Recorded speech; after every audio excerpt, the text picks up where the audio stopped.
My name is Eric Johansson, and this is the poignant tale of my heartbreak in the year 2002 in Oslo, Norway.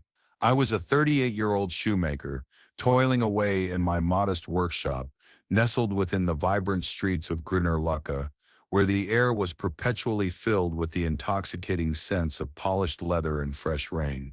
Life had been a comforting routine, mending worn soles, meticulously crafting custom boots, and finding a deep sense of solace in the rhythmic tap of my hammer against the sturdy anvil. Yet that year marked a turning point, as fate intertwined my path with hers, the enchanting dressmaker whose presence captivated my heart effortlessly, like a gentle breeze stirring the leaves on a tranquil afternoon. It all began in the vibrant spring of 2002, as Oslo emerged from the grip of a long, bitter winter. I recall that day with remarkable clarity. It was one of those rare afternoons drenched in sunlight, where the city seemed to pulse with life and energy. As I stood in my shop, basking in the golden glow, a young woman entered, her arms laden with an array of fabric samples that danced with colors and textures, and in her hand she clutched a pair of well-loved heels, scuffed and weary from countless wear. She introduced herself as Anna Larsson, a talented dressmaker hailing from a quaint atelier nestled in the charming streets of St. Hans-Shogen.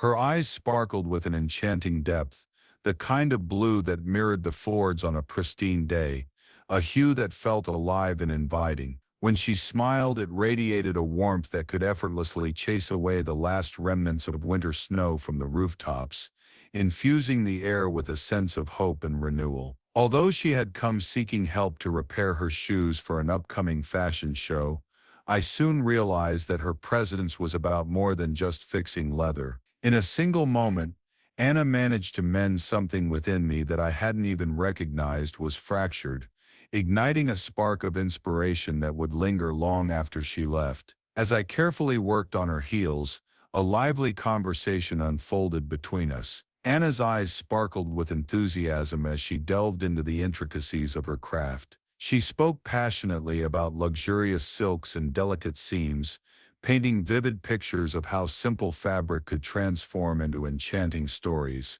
worn close to the heart. In response, I shared the artistry of shoemaking, emphasizing how a well-crafted pair of boots could support a person through the most challenging journeys of life. The air was thick with creativity and inspiration as we connected over our shared dedication to our respective crafts. It felt as if we were part of a quiet revolution, breathing life into inanimate materials through our skill and passion. By the time I handed her the repaired shoes, a sense of camaraderie had blossomed between us. Plans for coffee the next day naturally arose, fueled by the warmth of our conversation and the promise of more shared stories to come. Those first few months were nothing short of enchanting. Each evening, after the day's work had faded, we would meander through the cobbled streets of Oslo, the air thick with the scent of the sea mingling with freshly brewed coffee. We often found solace in a cozy cafe nestled by the harbor, where we would share our hopes and dreams over steaming cups of strong Norwegian coffee, the warmth seeping into our fingers as we spoke. Anna's atelier, a charming space filled with sunlight and the soft whisper of fabric, was merely a leisurely stroll from my workshop. I frequently stopped by, drawn in by the magnetic pull of her creativity, watching in awe as she deftly transformed swathes of fabric into exquisite gowns, each piece a testament to her artistry. Our conversations were endless, weaving through tales of her adventurous travels to Paris in search of the finest materials, her voice animated with excitement, while I recounted the rich tapestry of my family's legacy in shoemaking, a craft handed down through generations. With each passing moment, my feelings for her deepened, blossoming quietly yet fiercely. She was the unexpected spark igniting a flame that had long lain dormant in my routine life. For the first time, I dared to envision a future that extended beyond the confines of leather and stitches.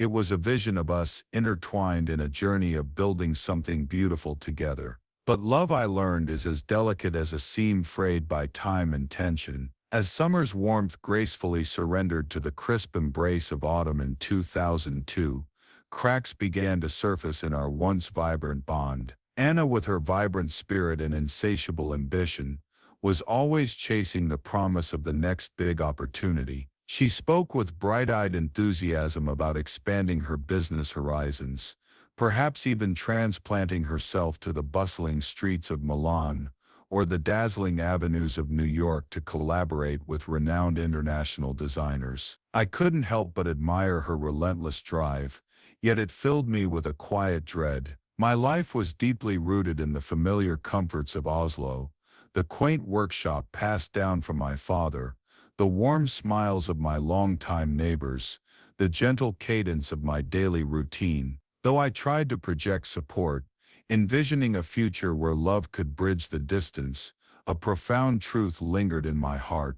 I was tethered here, unwilling to let go. One rainy evening in September, as the city glimmered under a soft wash of streetlight on the slick pavement, I finally opened up about my feelings. I poured my heart out, hoping for a spark of connection. Anna's eyes glimmered with an unspoken tenderness, yet the hesitation that cloaked her words sliced through me like a dull blade, leaving me unsure of what came next. "Eric, you're truly remarkable," she said, her voice quavering with emotion as she fought back tears. "But I find myself yearning for more than what this city can provide at this moment. I can't remain here and settle for a life that feels so limited when there's a vast world waiting to be explored beyond these familiar streets." I pleaded with her to rethink her decision, to afford us just one more chance, but her resolve was as unyielding as stone. A week later, she embarked on a journey to London,